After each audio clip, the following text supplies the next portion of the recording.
నాదెండ్ల మనోహర్ నేను శాసనం ద్వారా నిర్మితమైన భారత రాజ్యాంగం పట్ల నిజమైన విశ్వాసం విధేయత చూపుతానని, భారతదేశ భౌమాధికారాన్ని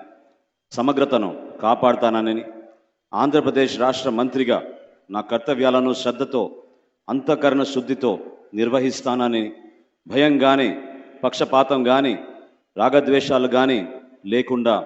రాజ్యాంగాన్ని శాసనాలను అనుసరించి ప్రజలందరికీ న్యాయం చేకూరుస్తానని దైవ సాక్షిగా ప్రమాణం చేస్తున్నాను. నేను నాదెండ్ల మనోహర్ నేను ఆంధ్రప్రదేశ్ రాష్ట్ర మంత్రిగా నా పరిశీలనకు వచ్చిన లేదా నాకు తెలియవచ్చిన ఏ విషయాన్ని నా కర్తవ్యాలను